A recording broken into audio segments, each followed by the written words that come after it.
আপনারা যে দেশে বাস করেন এই দেশের সরকারে রুগীর আর পাওনা দেয়? পিঠর তেল দিয়া দাঁড়াইও হাসরের মাঠে, পিঠর তেল দিয়া দাঁড়াইও হাসরের মাঠ, গদির পাগলেরা। হাফিজ জুদুর নির্বাচনে প্রেসিডেন্ট নির্বাচনে দাঁড়াইছিলেন, মনে আছে আপনাদের? দু একজনের মনে নাই? হাফিজ জুদুর রহমতুল্লাহ আমার হাদিসের ফার্স্ট কিতাবের উস্তাদ, প্রেসিডেন্ট নির্বাচনে দাঁড়াইছিলেন। সাংবাদিকরা প্রশ্ন করেছিল, হুজুর আপনি যে প্রেসিডেন্ট নির্বাচনে দাঁড়াইছেন, আপনি কি মনে করেন বেশিরভাগ জনগণে ভোট দিয়ে আপনারে ফাঁস করাইব? আপনি কি ফাঁস করবেন মনে করেন? সাংবাদিকরা বড় চালাকি করে প্রশ্ন করে। তিনি জবাব দিলেন, গদি পাওয়ার জন্য যারা নির্বাচনে দাঁড়ায় এরা গদি পাইলে ফাঁস, না পাইলে ফেল।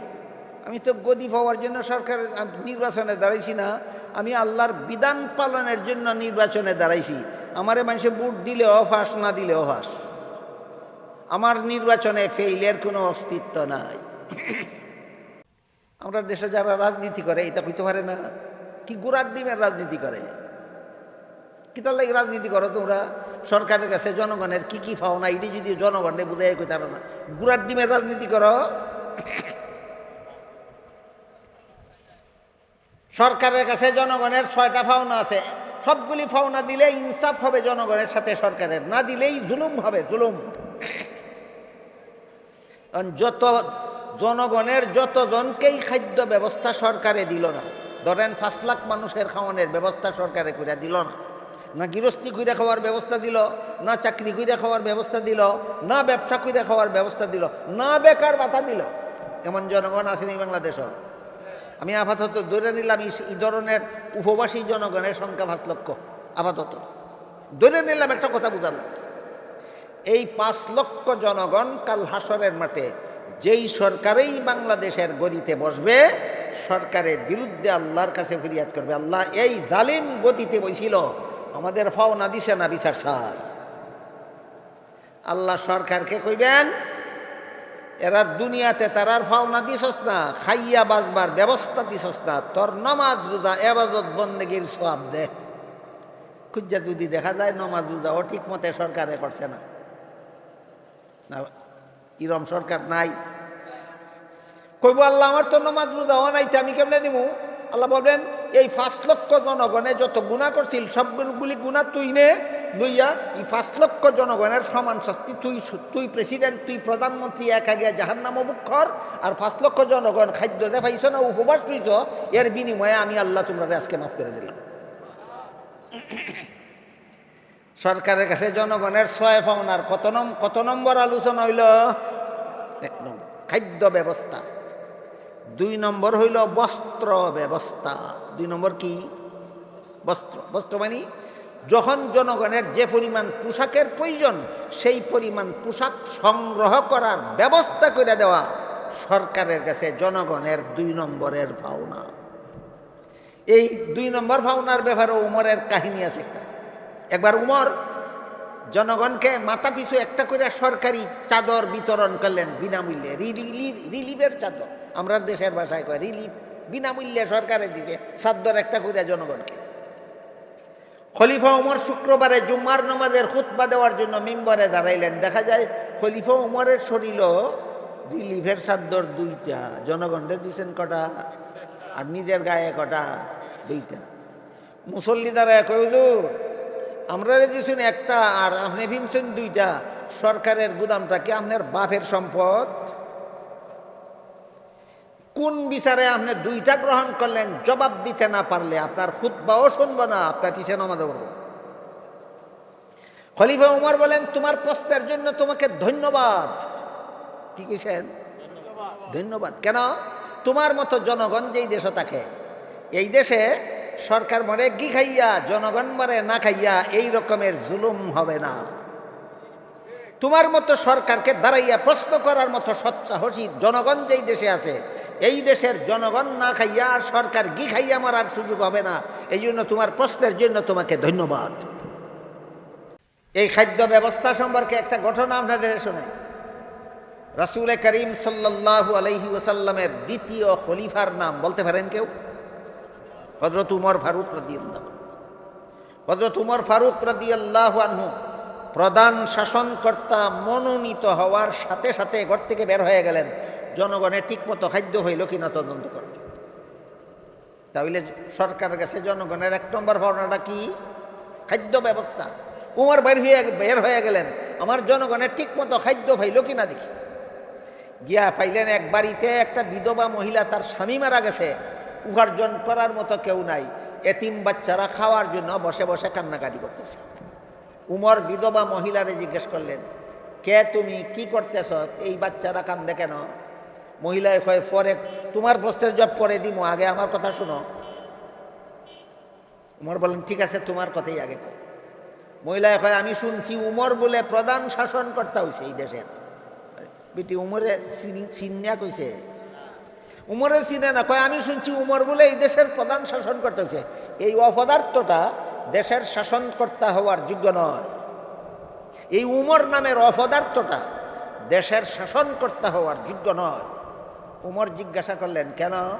হয় আমি বিধবা, আমার স্বামী মারা গেছে, রুজি রোজগার করার মতো কেউ নাই, আমার এতিম বাচ্চারা খাওয়ার জন্য কাঁদতেছে, হে গদির বুইয়া আমার বাচ্চারা খাওয়ার ব্যবস্থা করলো না, এ গদির যোগ্য নয়। কারা কয়? একটা বিধবা মহিলায় কয়। কারে কয়? যে বেটায় অর্ধেকটা পৃথিবী শাসন করে এমন বেটারে কয়। বিধবার মুখে এই কথা শুন না খলিফা ওমর সরকারি খাদ্য গুদামে ঢুকলেন গুলাম সাথে লইয়া। গুলাম রে কইলেন, আটার বস্তা আমার গাড়ো উড়াইয়া দে। খলিফা ওমর যে দেশের শাসনকর্তা ছিলেন, শাসনকর্তা আমরা বাংলা ভাষায় কয়, কোরআন হাদিসের ভাষায় কয় খলিফা। কোরআন হাদিসের ভাষায় খলিফা। খলিফা ওমর যে দেশের শাসনকর্তা ছিলেন, এটা বাংলাদেশের মতো একটা দেশ ছিল না, পাকিস্তানের মতো, ভারতের মতো না, প্রায় অর্ধেকটা পৃথিবীর সমান ছিল। উমর যে দেশের শাসনকর্তা ছিলেন, দেশটা প্রায় অর্ধেকটা পৃথিবীর সমান ছিল। এত বড় বিশাল সাম্রাজ্যের শাসনকর্তা গুলাম সাথে নিয়ে সরকারি গোদামও ঢুকিয়া কয়, আটার বস্তা আমার গাড়ো উড়াইয়া দেয়। গোলামে কয়, ও খলিফাতুল মুসলিমিন, আমার মতো গুলাম আপনার সাথে থাকা অবস্থায় আটার বস্তা আপনার গাড়ে উঠাই দিব কোন বিচারে? উমর বলে, এই গোলাম, কাল হাসরের মাঠে আল্লাহ যখন জিজ্ঞাসা করবেন যেই দেশের শাসনকর্তা উমর ছিল, এই দেশের একটা বিধবা মহিলার কয়েকটা এতিম বাচ্চা এক রাত্রে না খাইয়াছিল কেন, জবটা তুই দিবে? জবটা তুই দিবে? কয় না হুজুর, এত বড় কঠিন প্রশ্নের জবাব আমি কেমনে দেব? উমর বলেন, তাহলে বোঝা গেল দায়িত্বটা তোর না, দায়িত্বটা আমার। যে দেশ উমরে শাসন করে, এই দেশের একটা বিধবা মহিলার এতিম বাচ্চা রাত্রে না খাই উপবাস থাকবে, এই প্রশ্নের জবাব তোর দিতে হবে না, হাসরের মাঠে দিতে হবে আমি উমরের। কাজেই দায়িত্ব তোর নয়, দায়িত্ব আমার। আমার দায়িত্ব আমাকেই পালন করতে দে। বাধ্য হইয়া গুলাম আটার বস্তা প্রেসিডেন্টের গাড়ে উঠাইয়া দিয়া নবাবের মতো খালি হাতে গেল, আর প্রেসিডেন্ট গেল লেবারের মতো আটার বস্তা গাড়ি নিয়ে বিধবা মহিলার বাড়িতে। প্রেসিডেন্ট গেছে বিধবা মহিলার বাড়িতে আটার বস্তা গাড়ো লইয়া, কার পাওনা দিবার লাগি?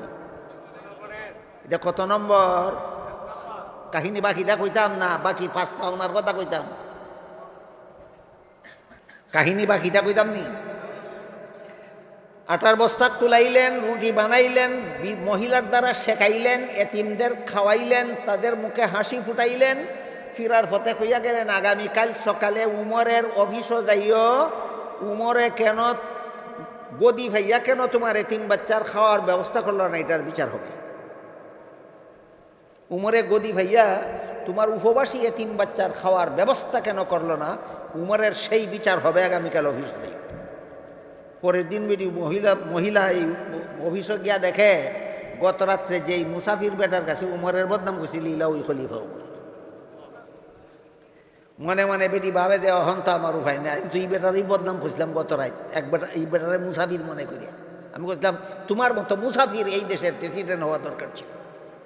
খলিফা ওমর বিধবাকে দেখেই খাদ্যমন্ত্রীরা অর্ডার দিলেন, যতদিন পর্যন্ত তার এতিম বাচ্চা উপার্জন করতে সক্ষম না হবে ততদিন পর্যন্ত এদেরকে বিনা শ্রমে ভাতা দিয়া সরকারে লালন পালন করতে হবে, যে সরকারের কাছে জনগণের 1 নম্বরের পাওনা।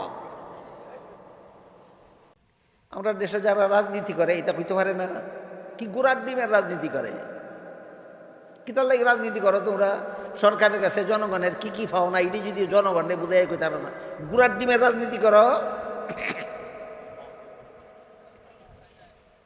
সরকারের কাছে জনগণের 6টা পাওনা আছে, সবগুলি পাওনা দিলে ইনসাফ হবে জনগণের সাথে, সরকারের না দিলেই জুলুম হবে, জুলুম। যত জনগণের যতজনকেই খাদ্য ব্যবস্থা সরকারে দিল না, ধরেন 5 লাখ মানুষের খাওয়ানোর ব্যবস্থা সরকারে করে দিল না, না গৃহস্থী কইরা খাওয়ার ব্যবস্থা দিল, না চাকরি কইরা খাওয়ার ব্যবস্থা দিল, না ব্যবসা কইরা খাওয়ার ব্যবস্থা দিল, না বেকার ভাতা দিল, এমন জনগণ আসেনি বাংলাদেশও। আমি আপাতত ধরে নিলাম এই ধরনের উপবাসী জনগণের সংখ্যা 5 লক্ষ, আপাতত ধরে নিলাম, একটা কথা বুঝালাম। এই 5 লক্ষ জনগণ কাল হাসরের মাঠে যেই সরকারেই বাংলাদেশের গদিতে বসবে, সরকারের বিরুদ্ধে আল্লাহর কাছে ফরিয়াদ করবে, আল্লাহ এই জালিম গদিতে বসিল, আমাদের পাওনা দিছে না বিচার সার। আল্লাহ সরকারকে কইবেন, এরার দুনিয়াতে তারার পাওনা দিছস না, খাইয়া বাজবার ব্যবস্থা দিছস না, তোর নামাজ রোজা এবাদত বন্দেগীর সওয়াব দে। খুঁজা যদি দেখা যায় নামাজ রোজা ও ঠিক মতে সরকারে করছে না, ইরম সরকার নাই, কইব আল্লাহ আমার তো নামাজ রোজা ও নাইতে আমি কেমনে দিব? আল্লাহ বলবেন, এই 5 লক্ষ জনগণে যত গুনাহ করছিল সবগুলি গুনাহ তুই নে, লইয়া এই 5 লক্ষ জনগণের সমান শাস্তি তুই প্রেসিডেন্ট, তুই প্রধানমন্ত্রী একা গিয়া জাহান্নামে মুখ কর, আর 5 লক্ষ জনগণ খাদ্য দে পাইছ না, উপবাস তুইছ, এর বিনিময়ে আমি আল্লাহ তোমরা আজকে মাফ করে দিলাম।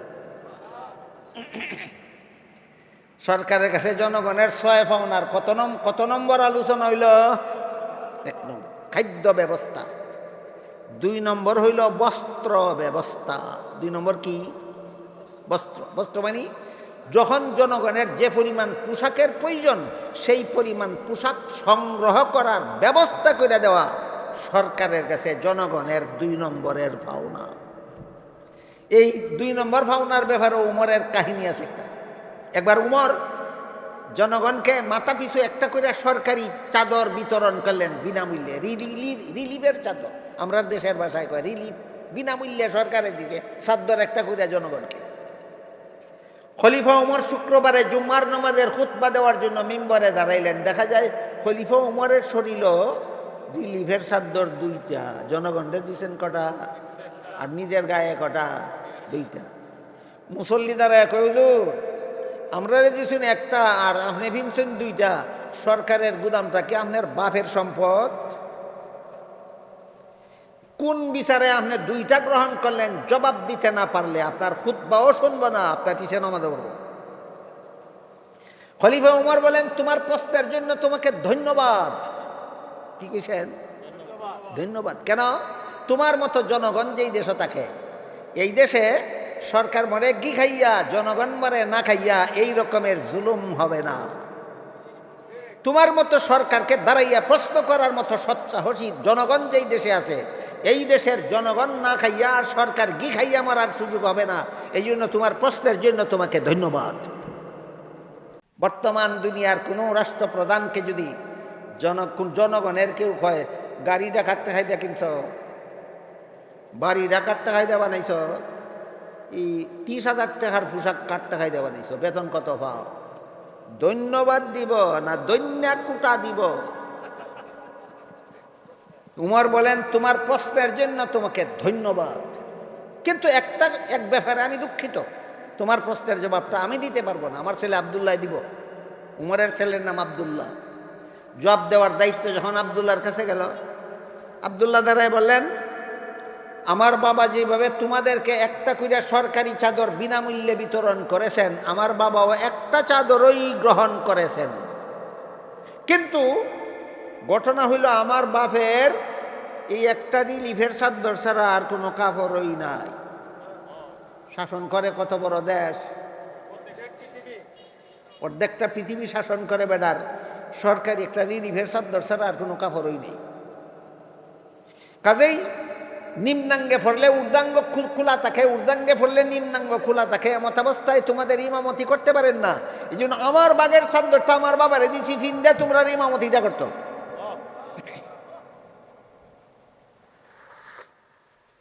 এটা সরকারের কাছে কত নম্বর পাও না?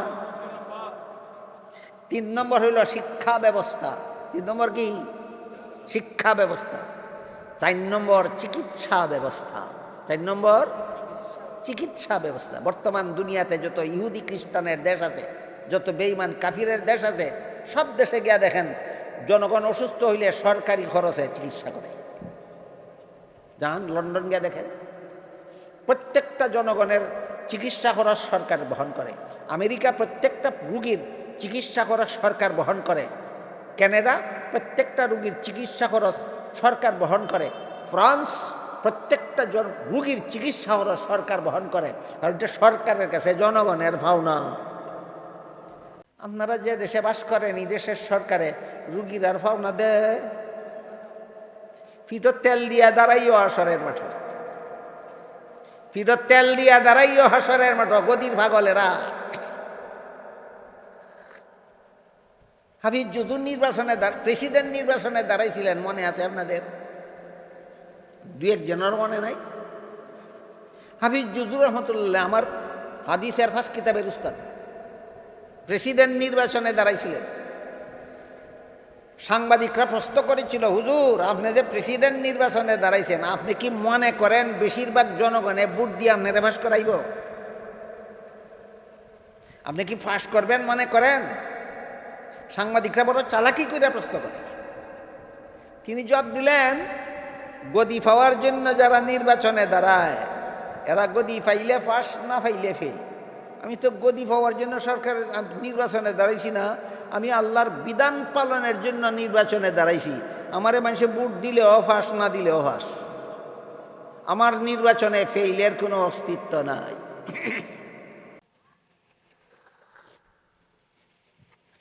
তাইলে আমাদের রাজনীতি শিখতে হবে ইহুদি খ্রিস্টানদের কাছ থেকে, না কোরআন হাদিসে সবচেয়ে শান্তির দেশ শাসন ব্যবস্থার রাজনীতি আছে? হ্যাঁ, সরকারের কাছে জনগণের এক নম্বর পাওনা হইল খাদ্য ব্যবস্থা, দুই নম্বর পাওনা হইল বস্ত্র ব্যবস্থা, তিন নম্বর পাওনা হইল চিকিৎসা ব্যবস্থা, চার নম্বর পাওনা হইল বাসস্থান। চিহ্ন হারা যেন কোনো জনগণ বসবাস করতে না হয়। রাস্তার পাশে গাছের নিচে যেন কোনো জনগণকে রাত্রি যাপন করতে না হয়। প্রত্যেকটা জনগণকে বাড়িঘর নির্মাণের ব্যবস্থা করে দেওয়া সরকারের কাছে জনগণের কত নম্বর পাওনা? যারা দিতে পারে না এরা কি তার লাগে রাজনীতি করে? আপনারা কেমন লাগবো? জনগণের এইসব পাওনা যারা দিতে পারে না এরা রাজনীতি কার লাগি করে? জনগণের পাওনা দিবার লাগি রাজনীতি করে না, কি তার লাগি করে? আপনারা না কইলে একটু পরে আমি কইব।